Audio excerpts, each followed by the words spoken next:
Edward R. Murrow in See It Now. Buenas noches.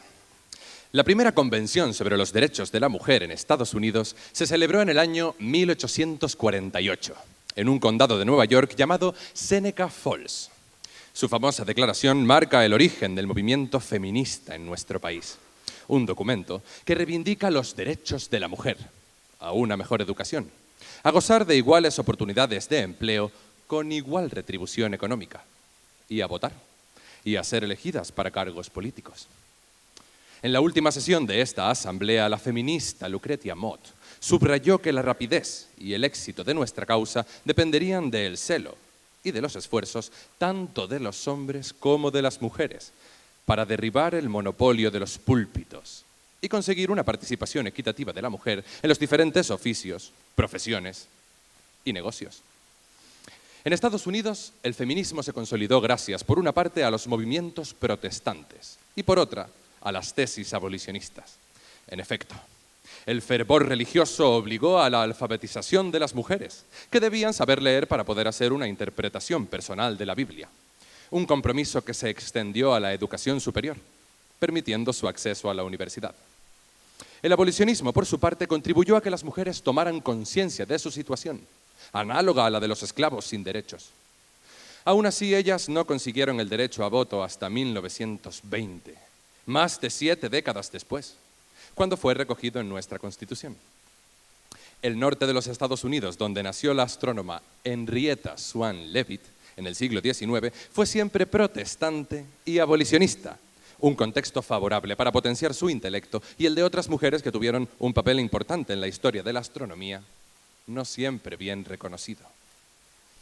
En la CBS, nuestra cadena de televisión líder en audiencia, hemos querido saldar esa deuda y rendir un merecido homenaje a Miss Leavitt y a las llamadas mujeres computadoras de Harvard. Aquí comienza el making of de nuestro documental.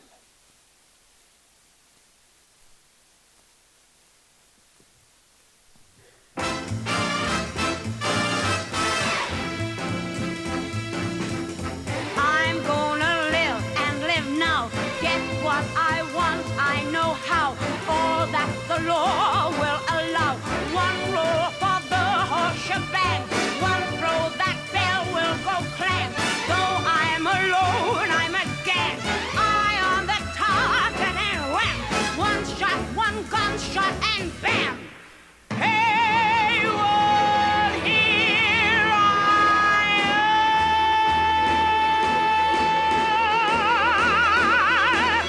Don't tell me not to fly, I've simply got to.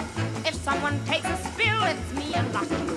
Don't bring around a crowd to rain on my parade.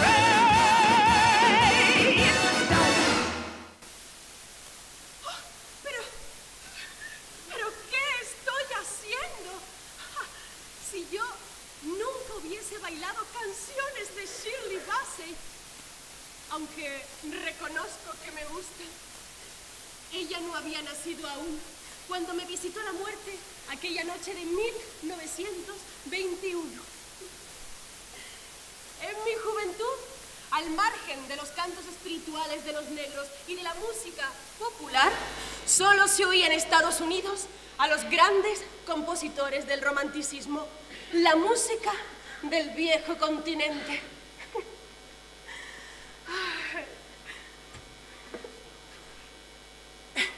Yo nunca habría bailado canciones de Shirley Bassey porque mi padre, heredero de un puritanismo estricto y ministro de una iglesia congregacionista, le habrían parecido frívolas las letras de sus canciones.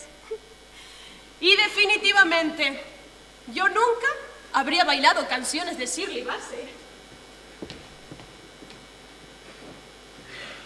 Porque en mi juventud, una enfermedad me dejó fuera de juego y dejé de percibir los sonidos a mi alrededor y nunca más pude disfrutar del placer de la música. ¿Cuántas veces de niña mi madre me gritaba desde la escalera: ¡Henrietta! ¡Henrietta Swan! ¿Estás sorda? La pobre quizá intuyera ya mi sordera progresiva. A mi padre le gustaba que al llegar de su iglesia estuviésemos todos sentados en la mesa, esperando para cenar. Pero yo me demoraba en mi habitación leyendo novelas de aventuras. Ya con 11 años viajaba al interior de la Tierra o alrededor de la Luna de la mano de Julio Verne. ¡Ay, cómo lloré cuando leí la noticia de su muerte en el New York Herald! Buenos días. Miss Levitt, por favor. Sí, soy yo. Permítame que me presente. Me llamo Edward Roscoe Murrow, periodista de la CBS. Es un gran placer para mí conocerla personalmente. Disculpe, pero tendrá que hablarme más alto porque no oigo muy bien.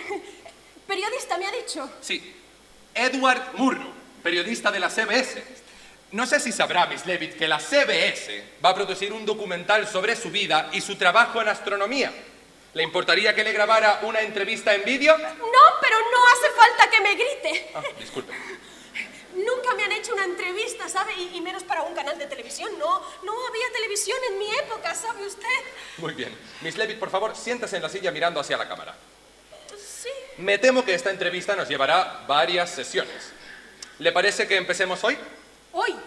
Hoy, hablando sobre sus orígenes y sobre su familia.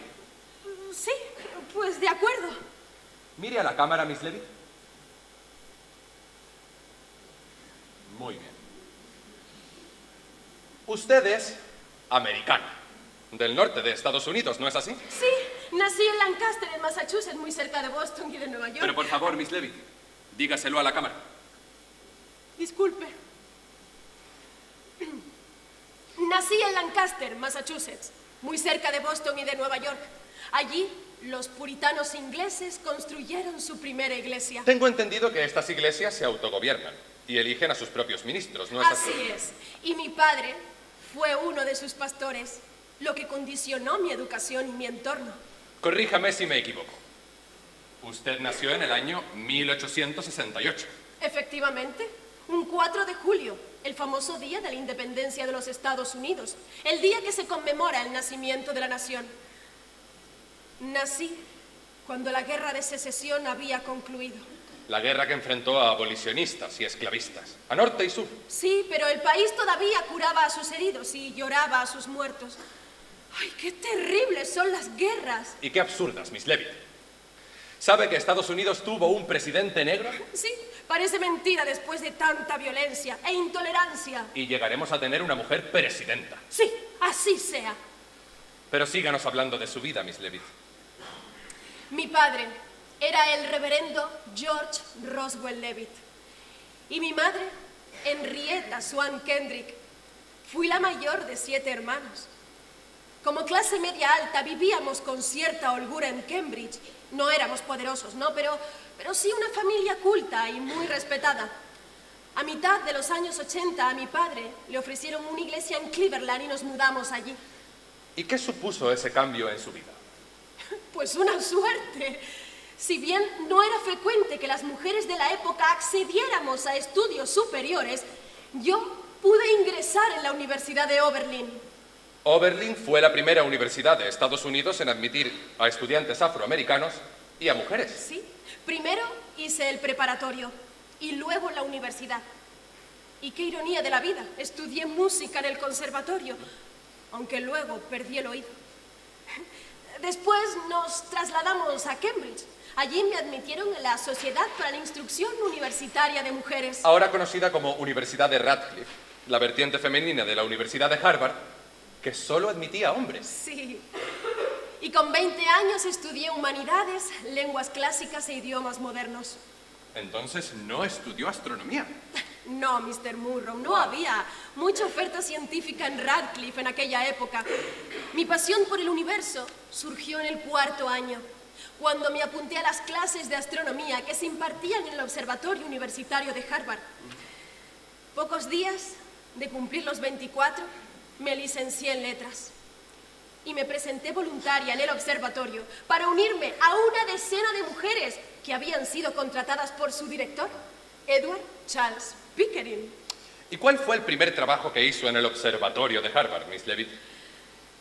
Me asignaron la tarea de registrar la magnitud de las estrellas en las placas fotográficas. ¿Me podría definir magnitud, por favor? Por supuesto.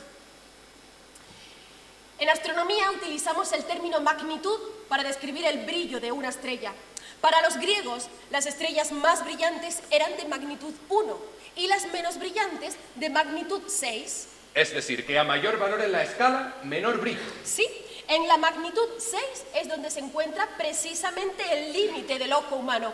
Con estrellas con magnitudes por encima de ese valor, es que ya no podemos verlas sin ayuda de prismáticos o telescopios. Claro. Y usted analizaba placas fotográficas. La invención de la fotografía había revolucionado las observaciones astronómicas, multiplicando las imágenes que se obtenían del cielo.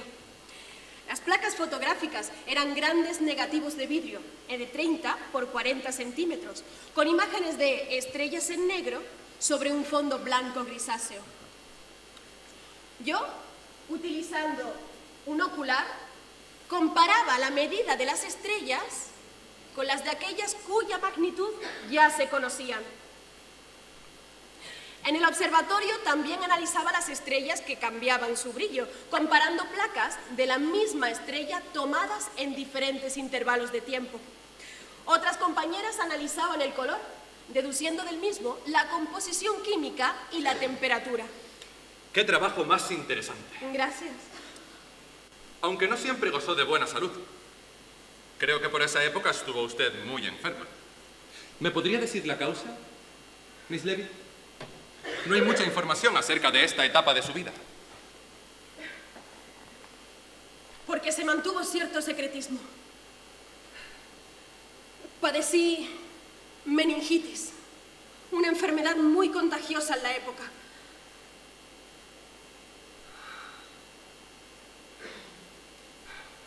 Miss Levy. Fue la causa de mi sordera, ¿sabe?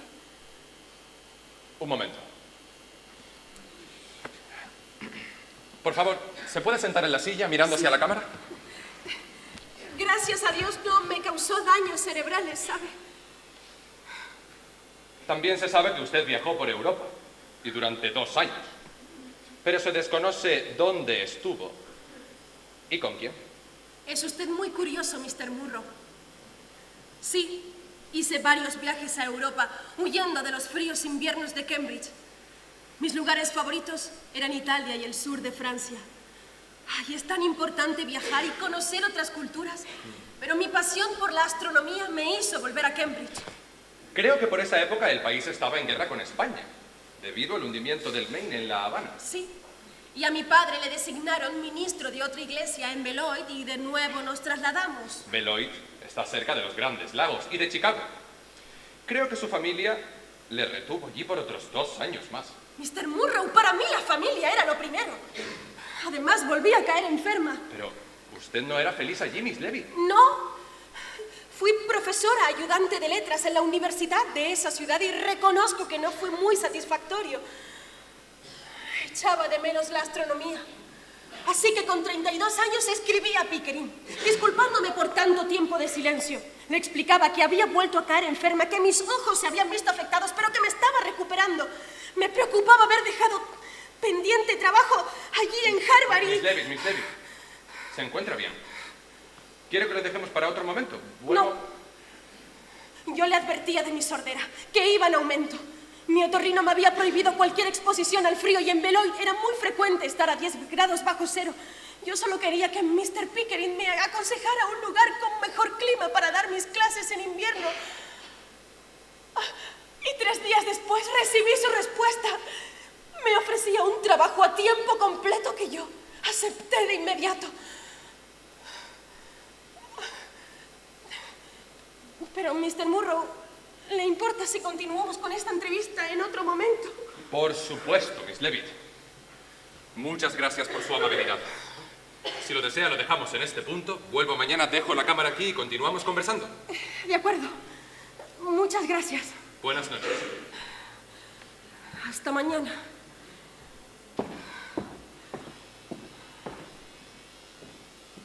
Hola, Henrietta.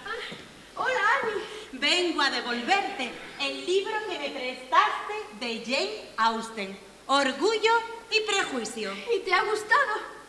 Sí, no está mal. Una historia de amor con un final feliz. en una sociedad hipócrita y machista, no muy diferente de la nuestra. ¿Recuerdas cómo empieza? ¿No? Es una verdad universalmente reconocida que todo hombre soltero, poseedor de una gran fortuna, necesita... Esposa. Sí, ahora sí. Yo tuve que examinarme de esa obra en Radcliffe. Aunque leer siempre me gustó, ya fuera Julio Verne o William Shakespeare. No así la historia, que nunca se me dio muy bien. Recuerdo que sus personajes principales tenían que madurar y aprender de sus errores, unos superando su orgullo de clase y otros sus prejuicios. Orgullo y prejuicio. Una bonita historia de amor, ¿no te parece? Henrietta, ¿has estado enamorada alguna vez? Oh, Miss Levy, no te hagas la sorda conmigo. Annie, tú tampoco te casaste ni tuviste hijos. Uy, sí, pero a quien Dios no da hijos, el diablo le da sobrinos. Y a mí me dio muchos. Ya. Ha venido un periodista de la CBS a hacerme una entrevista. ¿Qué me dices, Henrietta? Sí, se llama Edward. Edward Murrow. ¿Edward Murrow? ¿Sí? ¿Ed Murrow? El presentador de las noticias que se enfrentó al senador republicano Joseph McCarthy y a todo el comité de actividades antiamericanas. Sí, el mismo. No sé. ¡Qué honor, Henrietta! Admiro a ese periodista. Recuerdo cómo él y su equipo de redacción soportaron todo tipo de presiones y cómo finalmente consiguió que McCarthy compareciera ante el Senado por su caza de brujas anticomunista. Al término de cada programa, este periodista siempre decía: buenas noches y buena suerte. Annie, tú falleciste en 1941. No viviste la época de la caza de brujas, que se produjo una década después, en los 50. Ay, bueno, sí, tienes razón.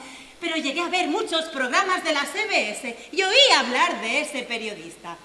Además, después han hecho una película sobre él. Ay, protagonizada por un tal David... ¿Cómo era el apellido? David Stracciatella. No, por favor. David Stradivarius. No, Henrietta. David ¿Strahan? Eso, Strahan. Y George Clooney. De ese sí que no me olvido. Pues Ed Murrow volverá mañana. Ay, Henrietta, me encantaría conocerle. ¿Te importaría si estoy presente en la entrevista? No, para nada, Annie, todo lo contrario. Me ayudarás a recordar nuestra etapa en Harvard con Mr. Pickering. Mi ilusión me hace...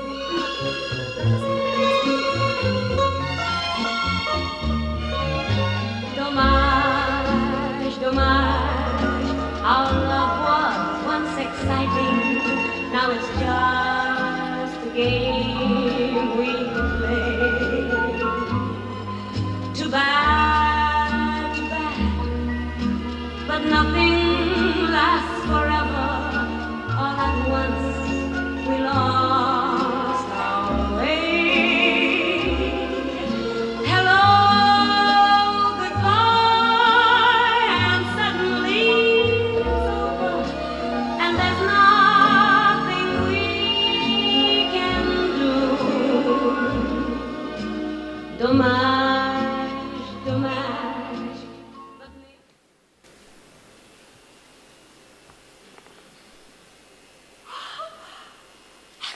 ¿Cuántos recuerdos me trae esta fotografía? ¿Y cuántos secretos? Buenos días, Henrietta. Hola, Annie. Mira, ¿recuerdas cuando nos tomamos esta foto? Claro que sí. Las damas de Pickering. Recuerdo todos sus nombres. Aida, Evelyn, Florence, Grace, Mabel, tú, Molly, Alta, Luis, mira, y tú, Dorothy y... Admiral Walker. Además de Jim Kelly y el gran sultán, Edward Pickering.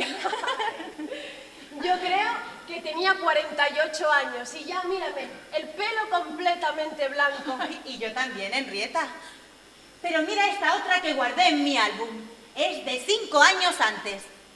Aunque tú no apareces, por cierto. No, ¿Estarías enferma? Posamos ante el nuevo gran edificio C, en la cara norte, construido para proteger de los terremotos y del fuego los tesoros astronómicos del observatorio. ¿Recuerdas, Henrietta? Y Pickering rodeado de sus chicas. Mira, ahí estoy yo. Buenos días. ¿Miss Levitt? Oh. Disculpen si interrumpo su conversación, quizás soy inoportuno, ¿no? En absoluto, caballero. Es usted Ed Murrow, ¿verdad? Yo soy Annie Jam Cannon, del Observatorio Universitario de Harvard, como Miss Levitt.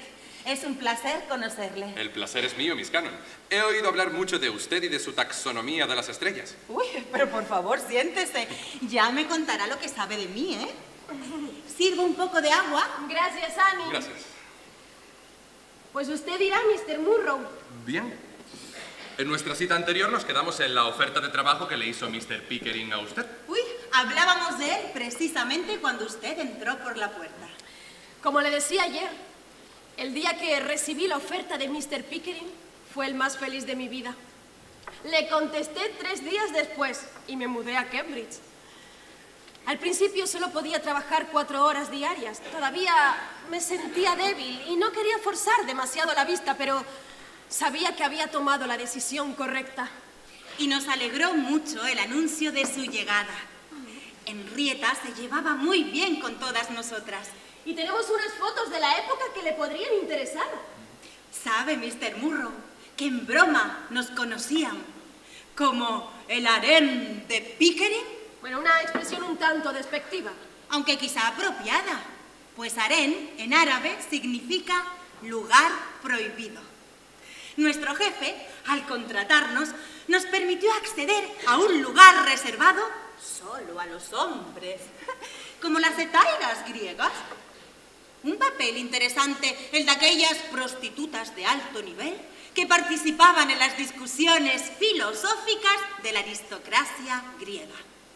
Pienso que nosotras éramos como la cortesana Aspasia de Mileto. ¡Annie! La compañera de Pericles. Y una mujer muy admirada intelectualmente por Sócrates. Una de las parodias que goza de mayor tradición en la Universidad de Harvard es el musical El Observatorio de los Delantales. ¿Tiene algo que ver con ustedes? Por supuesto, Mr. Murrow. Está inspirado precisamente en nosotras.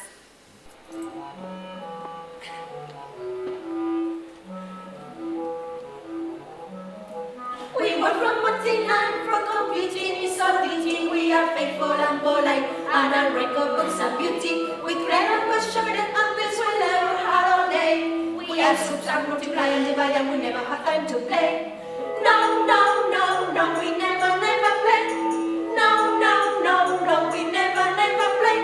We sit on this all day, we work from Martinland. Our computing is our duty. We are faithful and polite, and our record books are beauty. Computing is our beauty, our record books are beauty. We work from morning night, we are faithful and polite. We work from morning night, for computing is our duty. We are faithful and polite, and our record books are beauty. We grind and question it up as we never had a day. We add, subtract, multiply, and divide, and we never had time to play. No, no, no, no! We never play. No, no, no, no! We never play. We sit our desk all day, we work for morning night. And computing is our duty, we are faithful and polite. And the record books are beauty, computing is our duty. Our record books are beauty, we work for morning night. We are faithful and polite.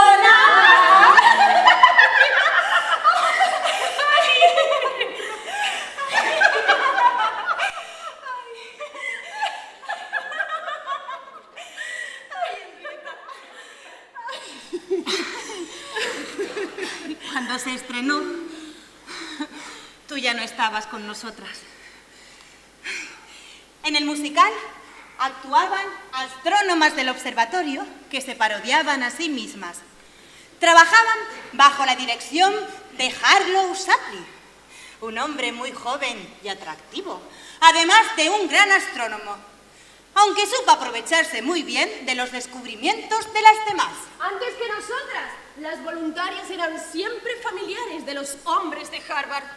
Mr. Pickering tuvo que convencer a toda la plana mayor de la universidad para que a las mujeres nos pagaran por nuestros trabajos astronómicos. ¿Utilizaban ordenadores? Entonces no había computadoras. Éramos un grupo de mujeres contratadas para realizar tareas de cálculo. Las que ahora realizan ordenadores tipo Linux, Unix o Mac. Por eso a unas nos llamaban las computadoras y a otras que trabajaban registrando datos, las registradoras. Trabajábamos 7 horas al día, 6 días a la semana, con un mes de vacaciones, y cobrábamos menos de la mitad de lo que se pagaría a un hombre por realizar el mismo trabajo. Eran contratos basura. Es indignante la poca valoración que se concedía al trabajo de las mujeres, como sigue ocurriendo hoy. Imagine, había que medir el brillo, la posición, el color de cada estrella. Se tomaban placas fotográficas de millones de estrellas. Labores rutinarias, sí, pero en principio lo único que podíamos hacer las mujeres de la época, que no teníamos el privilegio de acceder directamente a los telescopios profesionales. Increíble.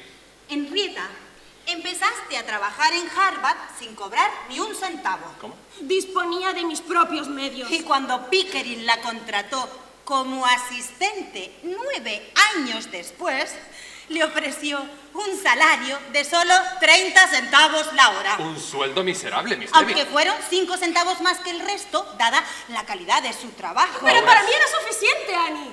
Ay, sí, para ti todo era suficiente. Ay, Henrietta. Eras tan tranquila, tan trabajadora, tan modesta. Hacías tu labor con un ardor casi religioso.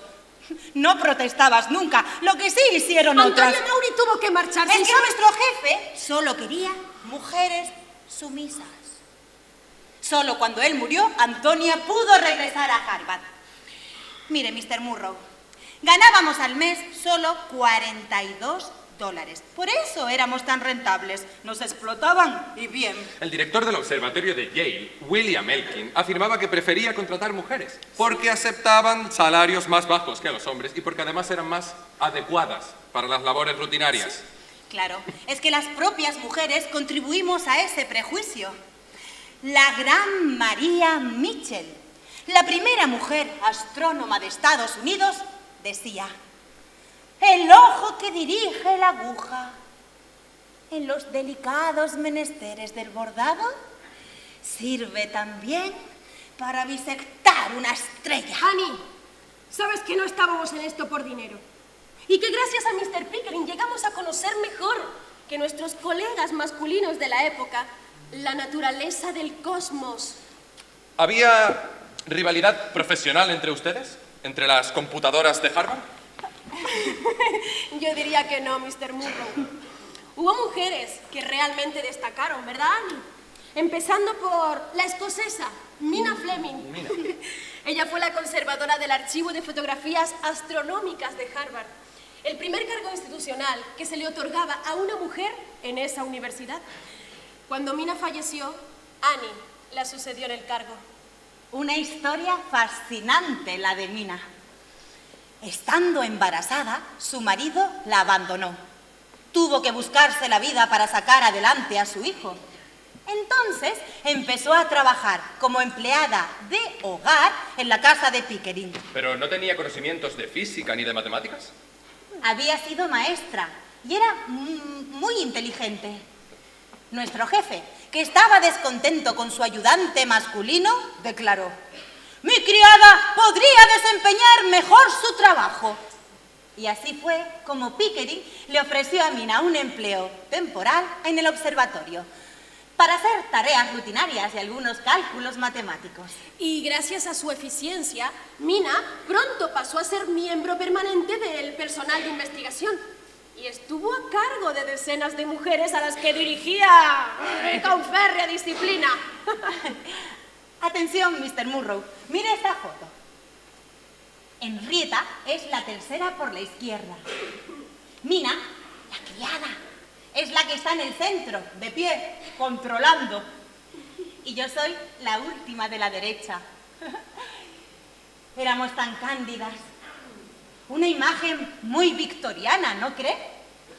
Parece que nos dediquemos al bordado de flores sobre bastidores más que a analizar placas fotográficas de estrellas. Uy, pero atención, mire esta otra, casi idéntica, tomada con unos segundos de diferencia. ¿Ve que aquí hay alguien más?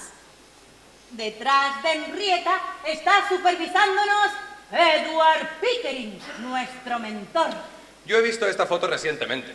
La revista Nature ilustraba con ella un artículo sobre ustedes que de alguna manera intentaba hacerles justicia. Mina Fleming era sorprendente. Ella sola examinó 2.400 placas fotográficas y fue quien descubrió la hermosa nebulosa de la cabeza de caballo. También era quien corregía todos los originales de las publicaciones del observatorio. Y junto con Mr. Pickering, Mina desarrolló un sistema de clasificación de estrellas basado en la cantidad de hidrógeno observado en su espectro, que es como la huella dactilar de una estrella. Pero Antonia Maury, la que se enfrentó a Pickering, esa pensaba que las estrellas debían clasificarse en función de su temperatura y complicó esta clasificación con números romanos y subíndices. A pesar de que nuestro jefe no estuvo de acuerdo, la propuesta de Antonia terminó recibiendo el reconocimiento de la comunidad científica. Y entonces llegó Annie Young Cannon, la astrónoma más importante del grupo, quien inventó una forma de clasificar estrellas y ordenarlas por color y temperatura, utilizada hoy en día por los astrónomos. Vamos, Annie, cuéntale que es tu turno. Uy, pero Henrietta, Mr. Murrow ha venido a entrevistarte a ti. Mi historia no es comparable a la tuya. Miss Cannon, déjenme que yo lo juzgue. Realmente la CBS quiere reconocer la labor de todas las astrónomas de Harvard y también nos gustaría conocer su trayectoria personal. ¿Está bien? ¿Qué quieres saber? ¿Dónde nací y ese tipo de cosas? Por ejemplo, Mira la cámara.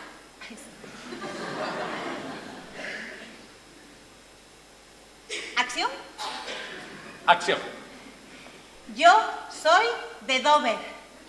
Nací en 1863. Sí, no eché cuentas. Soy 5 años mayor que Henrietta, aunque no lo parezca. Vengo de una familia con recursos. Estudié física y astronomía animada por mi madre, que era muy aficionada a mirar las estrellas. Me licencié en la Universidad Femenina de Wellesley, en Massachusetts. Mis pasiones musicales se desvanecieron cuando perdí el oído a causa de la escarlatina. Los antibióticos para combatirla aún no existían. Regresé a casa ante las pocas oportunidades que entonces había para una mujer licenciada en física. Mi sordera dificultó mis relaciones sociales, pero aprendí a leer los labios.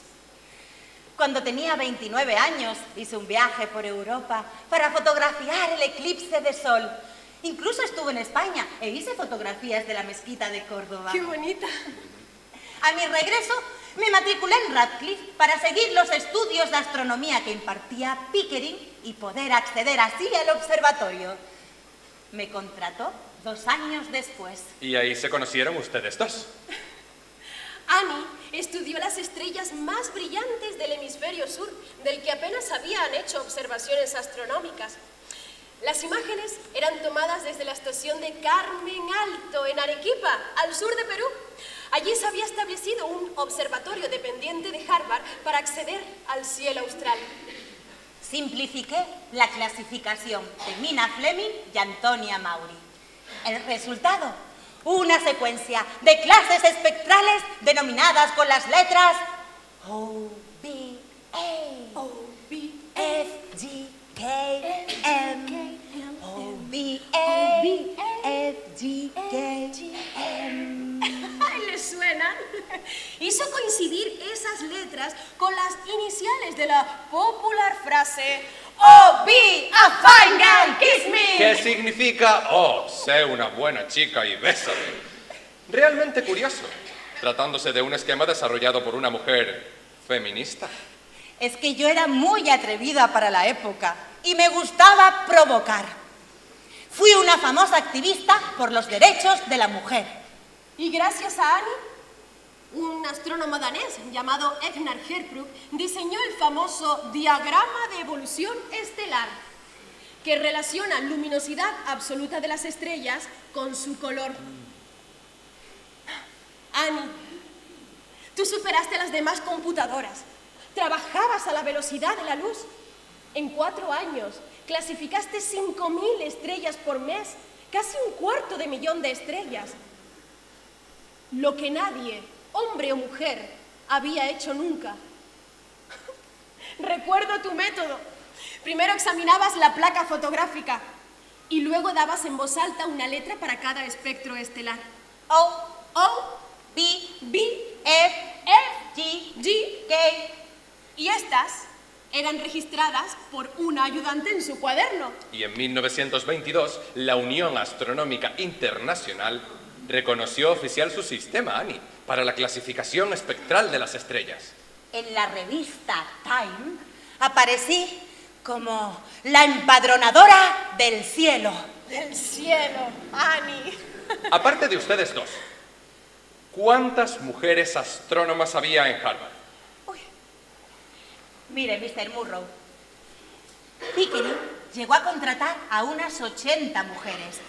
Cuando murió, el nuevo jefe, Shapley, aceptó como becaria a la joven inglesa Cecilia Payne. Cecilia fue la primera persona en hacer una tesis doctoral en astronomía en Harvard. Su tesis fue, durante mucho tiempo, la más brillante escrita nunca. En ella calculaba temperaturas que relacionaba con mi sistema de clasificación.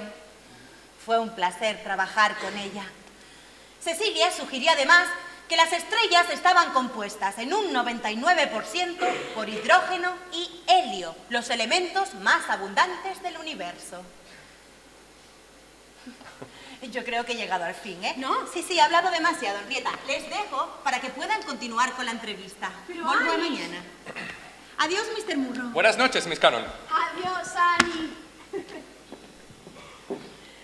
Nunca conocí a Cecilia Payne, pero sé por Annie que admiró mi trabajo, ¿sabe? Y ocupó mi mesa cuando ya no pude hacerlo. Para mí fue un gran honor.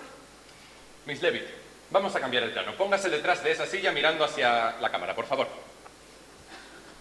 ¿Aquí? Sí. Muy bien.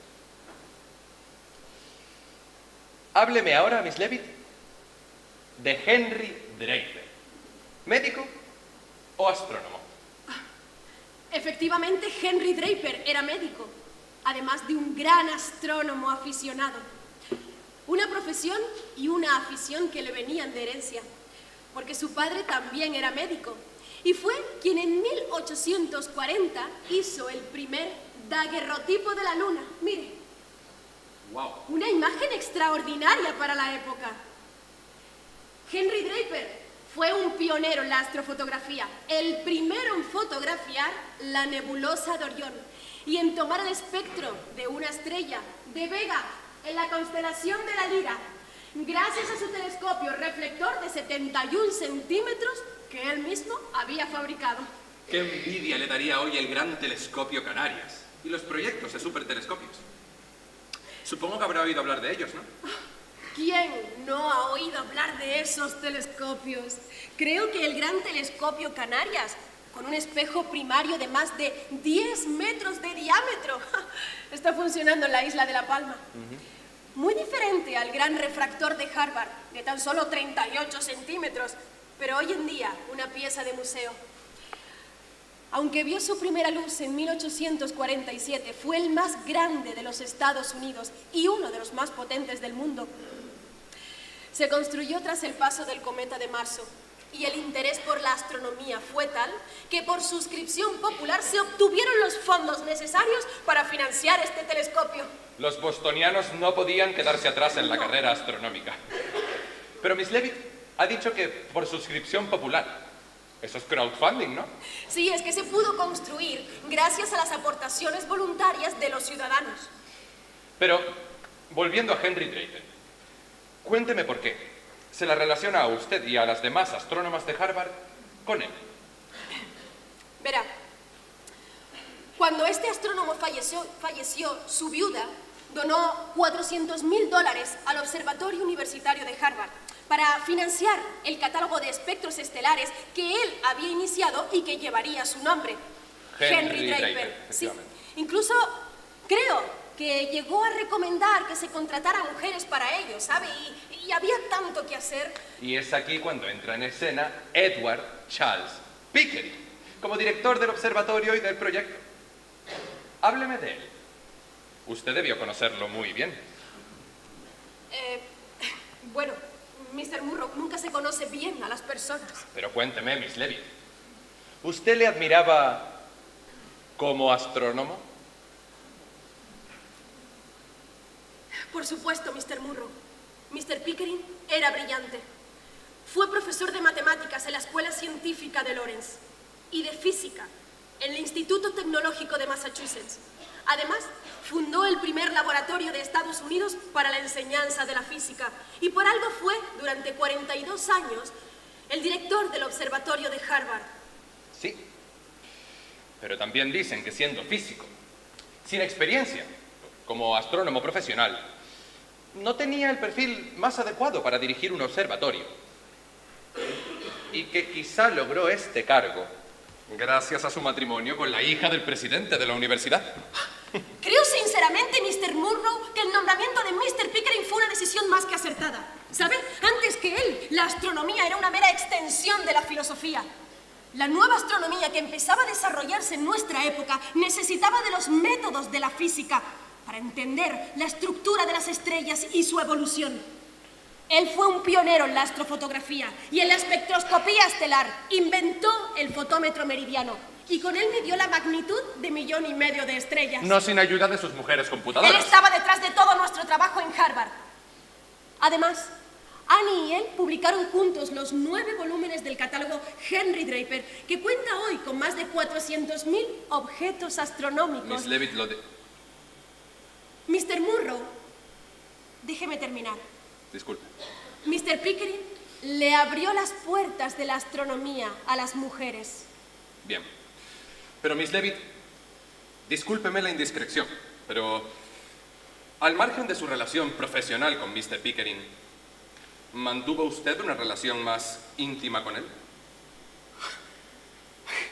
Mr. Murrow, no le voy a contestar a esa pregunta. Creo que mi vida personal y mis sentimientos no le incumben. Miss Levitt, discúlpeme, no es mi intención hacer con esto una telenovela, pero dado que usted no dejó escrito ningún diario y que conocemos tan pocos detalles sobre su vida, quizá conocer cuál fue su relación personal con Mr. Pickering nos ayudaría a comprender por qué él no le permitió hacer trabajos de mayor envergadura en ¡Usted astronomía. no lo entiende! Mr. Pickering me dio la oportunidad de trabajar con él. Fue paciente con mis ausencias por motivos de salud y crisis familiares. Incluso aceptó la limitación que suponía mi sordera. Pero no tuvimos ninguna historia de amor, si es a eso a lo que se refiere. Él era un hombre casado y yo, una mujer decente de profundas convicciones religiosas.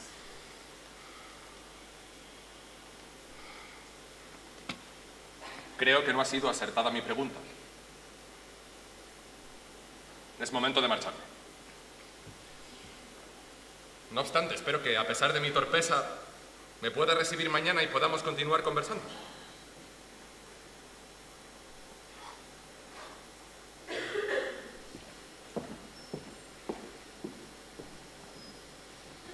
Edward Pickering, fuiste tan paciente conmigo.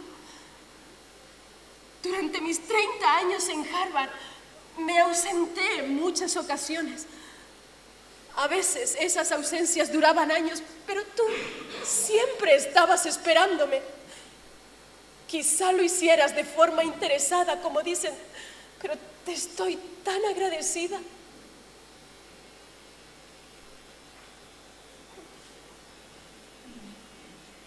Te conocí con 24 años. Tú tenías 45. Eras modesto, reservado, sensible y amabas a Shakespeare como yo. A veces te leí algún pasaje en voz alta.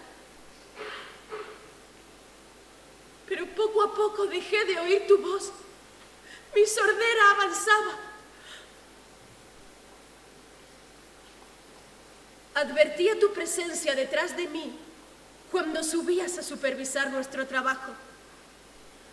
Tu mirada era profunda, penetrante, magnética.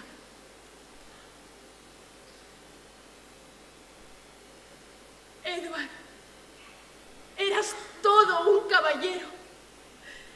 Recuerdo que cuando me operaron en Boston me enviaste un ramo de rosas rojas. Y yo te escribí, agradeciéndote esa muestra de cariño tan hermosa. Significaba mucho para mí, apartada como estaba de la astronomía. Y no es verdad que no me permitieses elegir mis propios temas de estudio. También es cierto que no me encargaste ningún trabajo de tipo teórico, pero a ti no te gustaba que tu personal femenino persiguiera tales objetivos y yo no iba a ser la excepción.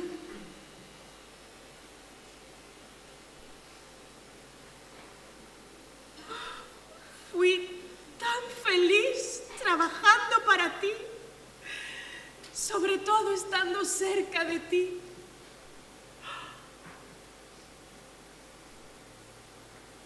Te amé en silencio.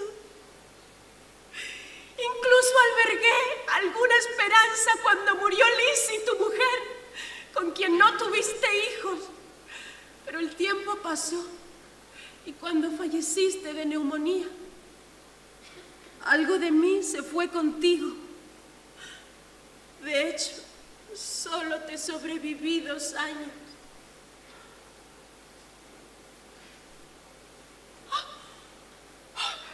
¡Que Dios perdone mi debilidad! No debí haberme mostrado tan indignada con Mr. Murrow. ¡Mr. Murrow! ¡Espere! ¡Su chaqueta!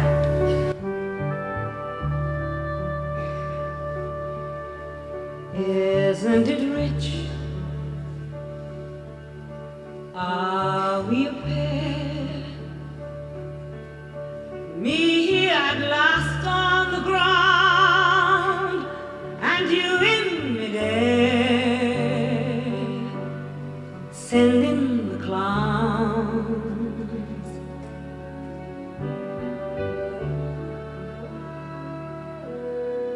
Isn't it bliss? Don't you approve? One who keeps tearing around, one who can't move.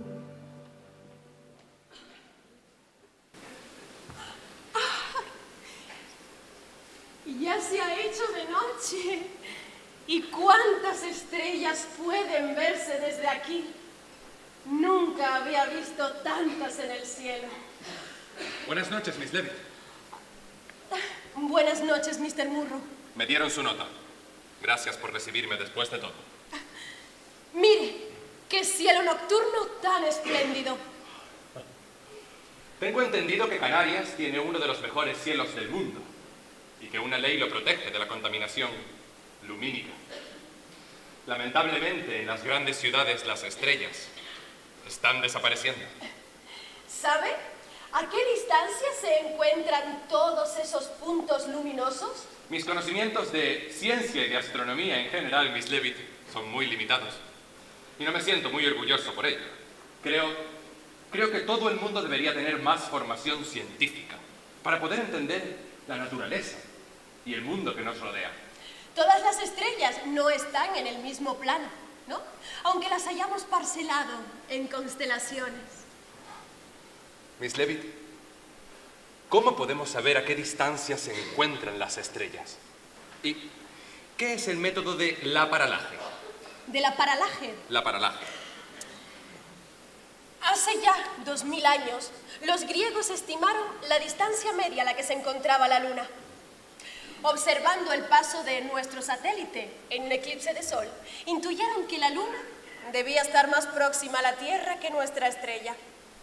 Aristarco de Samos hizo el cálculo de esa distancia en un eclipse lunar de larga duración y luego se adoptó el método de la paralaje. La paralaje. ¿Sí? Verá, el cerebro humano estima distancias por triangulación. Cuando se observa un objeto, cada ojo lo ve desde una perspectiva ligeramente distinta, debido a que nuestros ojos están varios centímetros separados.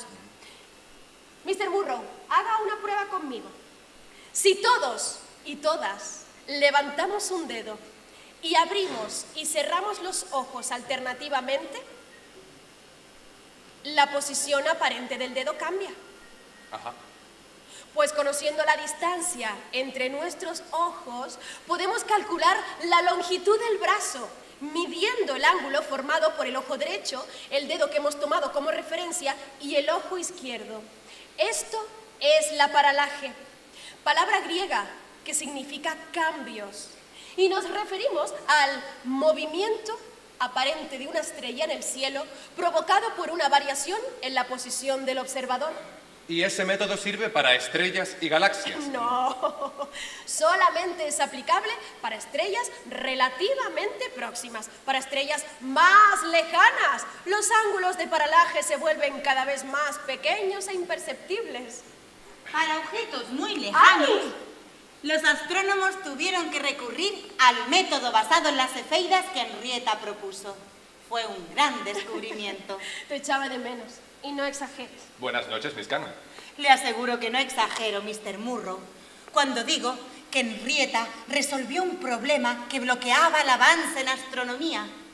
Ella encontró la forma de medir grandes distancias y establecer así los límites del universo. Por favor, Miss Leavitt, ilústrenos un poco más sobre las cefeidas. De acuerdo, Mr. Murrow, pero habría que empezar explicándole que en el universo hay estrellas variables, es decir, estrellas que cambian su brillo. Por un lado están las novas, que son estrellas débiles que súbitamente en pocos días aumentan su brillo en cientos de miles de veces antes de debilitarse de nuevo. En mis tiempos aún no hablábamos de supernovas. Otras estrellas, en cambio, se encienden y se apagan de forma más regular, como es el caso de Algol en la constelación de Perseo. Esta estrella variable fue estudiada en el siglo XVIII por Edward Pigott y su amigo John Goodricke, un joven sordo Como nosotras. como nosotras, Annie, que había asistido a la primera escuela británica para niños sordos. Goodricke fue capaz de, gracias a la agudeza visual que había desarrollado compensando su sordera, fue un astrónomo brillante. La sordera. La sordera parece intrínseca a nuestra profesión. ¿Verdad, Annie? ¡Annie! ¡Annie! ¿Qué dices, Henrietta? ¡Annie, no te hagas la sorda conmigo! Como le decía, Goodricke fue capaz de determinar con precisión cómo cambiaba de una noche a otra la luminosidad de una estrella. De sus observaciones dedujo que Algol no estaba sola, sino que se trataba de una estrella binaria, es decir, dos estrellas que orbitan una alrededor de la otra, eclipsándose periódicamente. Pero Goodricke también estudió otras estrellas, como Delta Cephei, cuyas variaciones no se debían a eclipses, sino eran de un tipo especial, denominadas cefeidas, por esa primera estrella, Delta Cephei, observada. Claro, que ni Pigott ni Goodricke supieron entonces por qué variaban estas estrellas de esa manera. Y es que, a diferencia de la mayoría de las estrellas masivas, las cefeidas no permanecen en un estado de equilibrio estable. Claro, Annie, porque por efecto de la gravedad, las estrellas tienden a contraerse sobre sí mismas, pero por efecto del calor de la combustión en su interior tienden a expandirse, se contraen y se expanden. En las cefeidas, en cambio, se rompe ese equilibrio. La fase de contracción comprime la capa exterior de la estrella, volviéndola más opaca y produciéndose una disminución en la luminosidad de la cefeida cada cierto tiempo. Sin embargo, apreciar cómo variaban estas estrellas fue muy subjetivo hasta que se inventó la fotografía y se hizo astronomía con ella. Henrietta tuvo una habilidad especial para identificar cefeidas, como llegó a destacar una columna del Washington Post. Para buscar estrellas variables cefeidas en una región del cielo, había que comparar diferentes fotografías de la misma región tomadas en días distintos, claro. Gracias, Annie. Se superponían y se identificaban los puntos que cambiaban de tamaño y por tanto de brillo. En eso consistió mi trabajo. Con suficientes placas fotográficas se podían determinar ciclos y periodos o intervalos de tiempo transcurridos entre los momentos de menor brillo. Y en las placas de las nubes de Magallanes encontré cefeidas. ¿Ha visto alguna vez las nubes de Magallanes, Mr. Murrow? No. Son dos pequeñas galaxias irregulares, formadas por estrellas jóvenes. Claro, que esas galaxias, antes yo creía que eran nebulosas. Dada su proximidad, se consideran hoy galaxias satélites de la Vía Láctea y pueden verse a simple vista desde el hemisferio austral, cerca del polo sur celeste. Yo nunca las vi directamente. Se llaman nubes, por su parecido a las nubes blanquecinas y difusas del cielo nocturno, y de Magallanes, por haber sido la tripulación del navegante portugués quien diera cuenta de ellas al regreso de su vuelta al mundo en el siglo XVI. He leído, Miss Leavitt, que cuando se inauguró en 1976 el Museo Nacional del Aire y del Espacio, su primer programa planetario atribuía al astrónomo Edwin Hubble el descubrimiento que usted hizo sobre las cefeidas. Sí, Mr. Murrow. Y la astrónoma Vera Rubin, la que demostró la existencia de materia oscura en el universo, escribió al museo pidiendo una rectificación que nunca llegó a hacerse. Muchos afamados astrónomos se vieron favorecidos por el descubrimiento de Henrietta, menos ella. Miss Leavitt, ¿cuándo dio a conocer los resultados sobre las estrellas variables? Casi un siglo antes. En 1908 yo ya había publicado un artículo informando de 1777 estrellas variables en las nubes de Magallanes. Las descubrí observando las placas fotográficas tomadas por el telescopio Bruce de Arequipa. En mi artículo advertía que en una muestra de 16 estrellas variables en la pequeña nube de Magallanes, las más brillantes tenían los periodos más largos. Las más brillantes tenían los periodos más largos. Esa era la clave para medir el universo, la relación periodo-luminosidad de las cefeidas. Por favor, ¿me podrían explicar esta relación a la cámara? Por supuesto, Mr. Murrow. El brillo de una estrella está relacionado con la distancia a la que se encuentra. Por ejemplo, si una estrella está al doble de distancia que otra, se verá 4 veces más tenue. Si está al triple, 9 veces, y así sucesivamente, pues una ley de la física establece que el brillo disminuye con el cuadrado de la distancia. Pero si observamos 2 estrellas que brillan en la oscuridad, es muy difícil saber cuál está más lejos. La más tenue podría ser la más luminosa, pero parecer menos brillante por encontrarse a mayor distancia.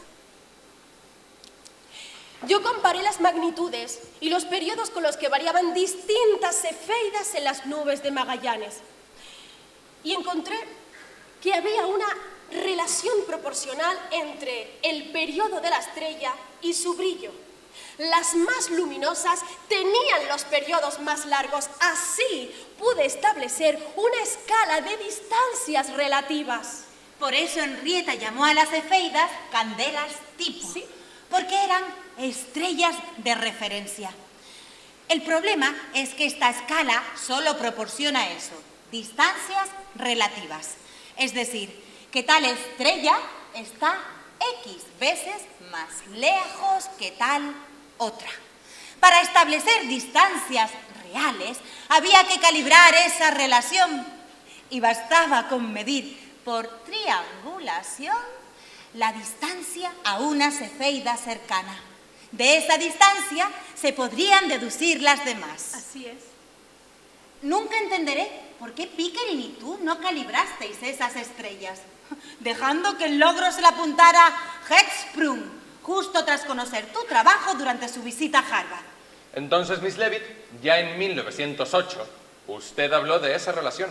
Sí, ¿Por qué entonces siempre se hace referencia a su artículo de 1912? porque ese año se publicó en una circular del observatorio el artículo de 3 páginas titulado Periodos de 25 estrellas variables en la pequeña nube de Magallanes. Firmado por Edward Pickering. Sí, Annie, pero también él advertía en una nota al principio del artículo que yo había preparado el informe. Realmente planteaba lo mismo que en el primero, solo que con una muestra un poco más amplia.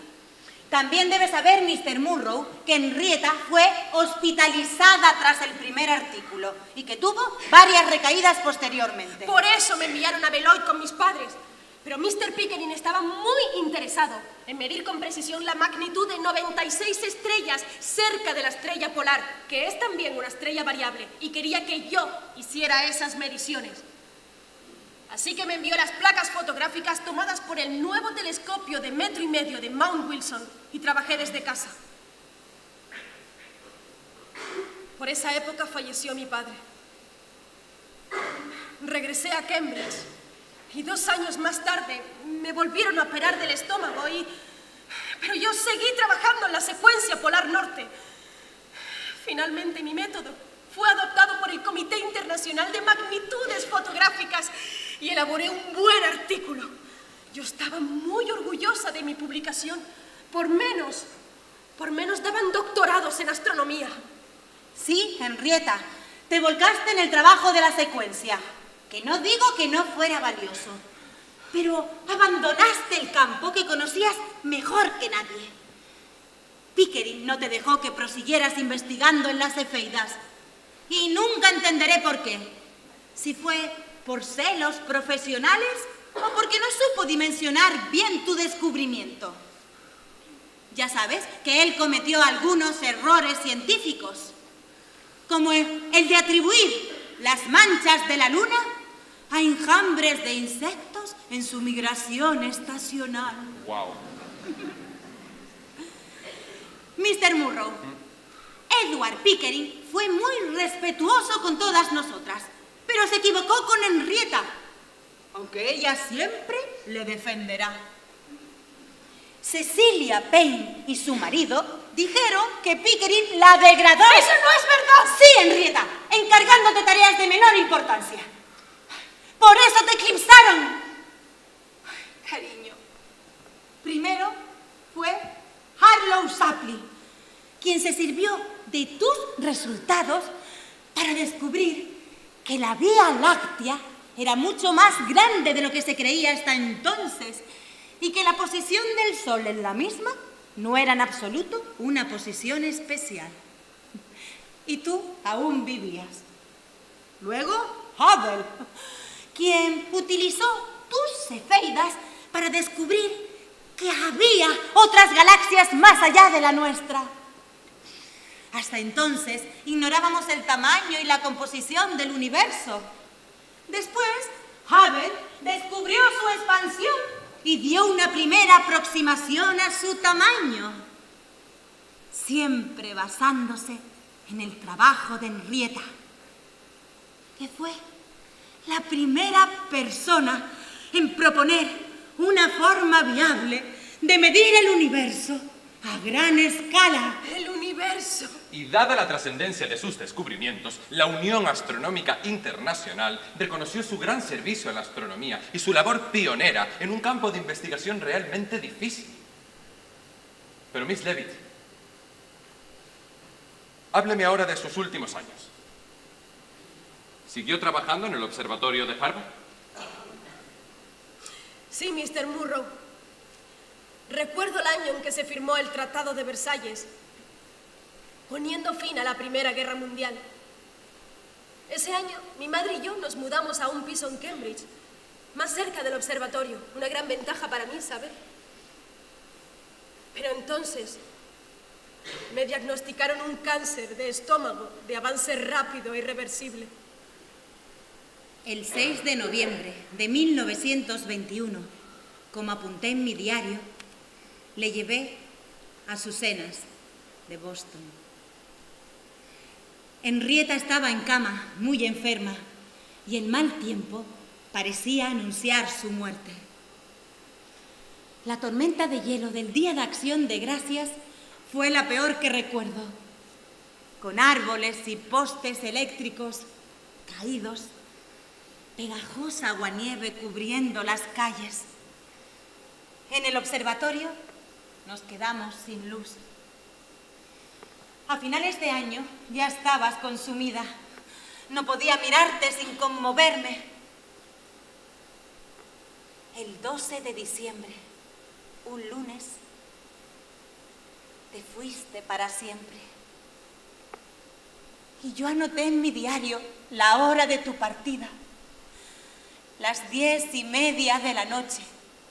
Día lluvioso, noche de diluvio. A la mañana siguiente llamó tu hermano. Se celebró el funeral y te enterraron en el panteón familiar. Recuerdo que un año después visité la estación de Arequipa, en Perú, y el telescopio con el que se obtuvieron las placas de las nubes de Magallanes que tú analizaste, Henrietta. Y vi esas nubes tan brillantes en el cielo. Lloré pensando en ti, lo que hubieras dado por verlas. ¿Sabe, Mr. Murrow? En 1925, el profesor Gostamita Leffler, un matemático, miembro de la Real Academia de Ciencias de Suecia, me envió esta carta.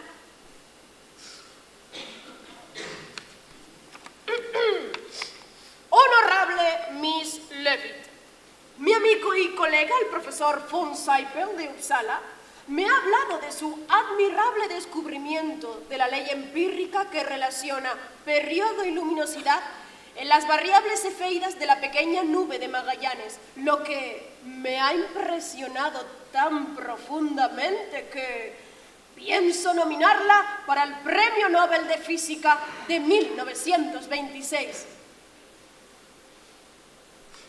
Él no sabía que su propuesta llegaba tarde. Los premios Nobel no se conceden a título póstumo. Imagino la cara de mi admirador sueco cuando se enterara de que su honorable Miss Leavitt estaba enterrada en el cementerio de Cambridge desde hacía 4 años. Pero, ¿sabe lo más escandaloso del caso, Mr. Murrow? La carta del sueco se envió al observatorio y fue su director, Shapley, quien la respondió, diciendo que efectivamente el estudio de Miss Leavitt sobre las variables cefeidas en las nubes de Magallanes había contribuido a ese gran descubrimiento, pero insinuando que era él quien más se merecía el premio Nobel, dada la extensión y la interpretación que hizo del trabajo de Henrietta, lo cual tuvo un gran valor científico.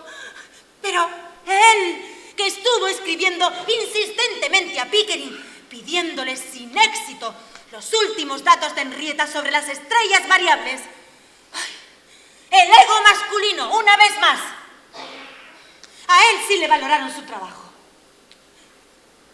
A ti no, Henrietta. Tú no obtuviste el reconocimiento científico ni económico que te merecías. En eso último tienes razón, Annie.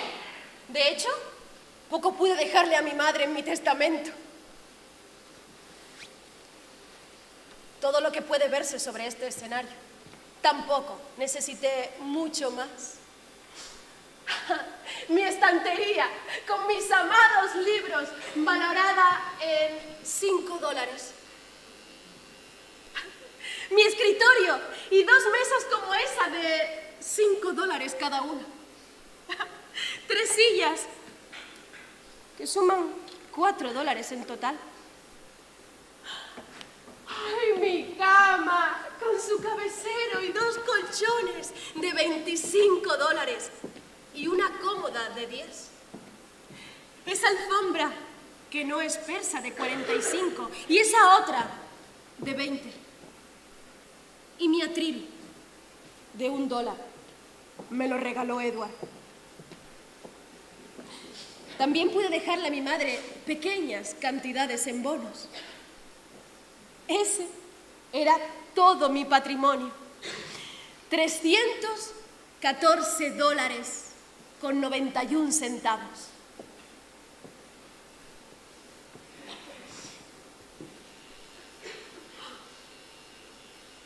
Pero en mi honor, un asteroide y un cráter en la cara oscura de la luna llevan mi nombre.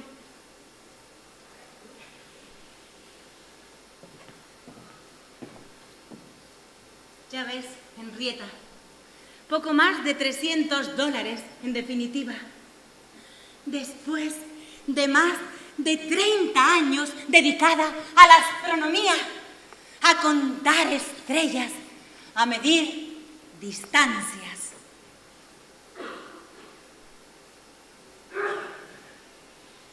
Fuiste la responsable del departamento de fotometría de Harvard. Y al margen de tus trabajos sobre las cefeidas y sobre la secuencia polar norte, descubriste 4 novas, como la nova Velorum, y cerca de 2.400 estrellas variables, prácticamente la mitad de las hasta entonces conocidas. Localizaste varios asteroides. Incluso en 1930 pudiste contribuir al descubrimiento de Plutón.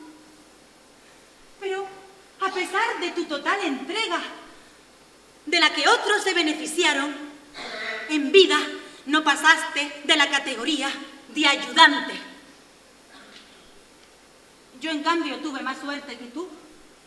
De entrada, viví 20 años más y gracias a eso pude optar a algunos cargos y honores. Pero en tu caso, Henrietta, permitieron que tu muerte se les adelantara. A ti, que fuiste la mujer más brillante de Harvard, en posesión de la mejor mente del observatorio y de una calidad humana inigualable, no te reconocieron a tiempo ni tu talla profesional ni tu legado. Te dejaron sin ese honor. El honor perdido de Henrietta Leavitt.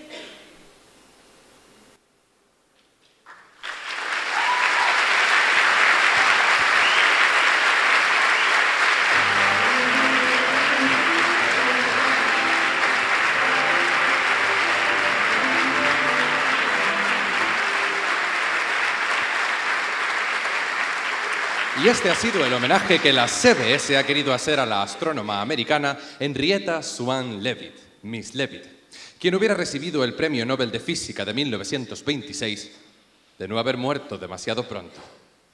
En la revista Popular Astronomy, Solon Bailey escribió sobre ella. Miss Leavitt heredó, suavizadas, las severas virtudes de sus antepasados puritanos. Se tomó la vida seriamente y era firme su sentido del deber, la justicia y la lealtad.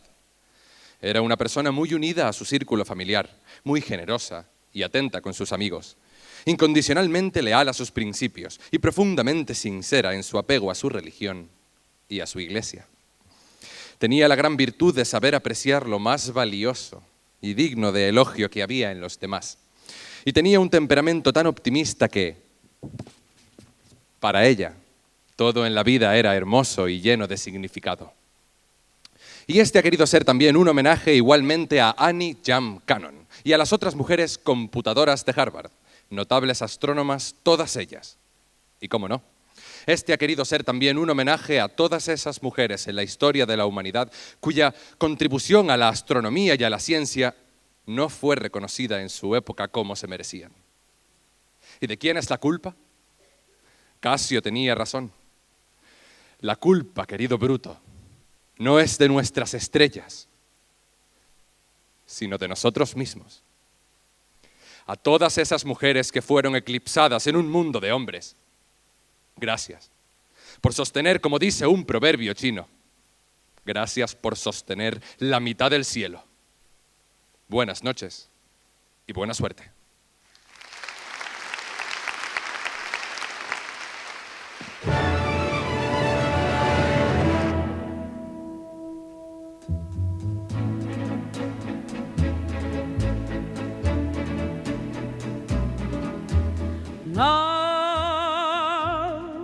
No regrets. No, we will have no regrets. As you leave, I can say love was king, but for only a day.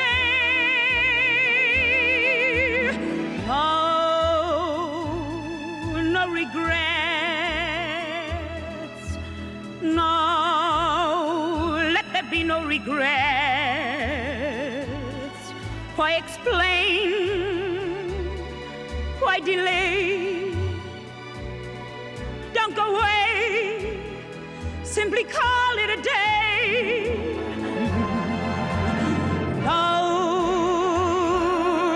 No regrets. No, we will have no regrets. As you leave, I can say love was king, but for only a day.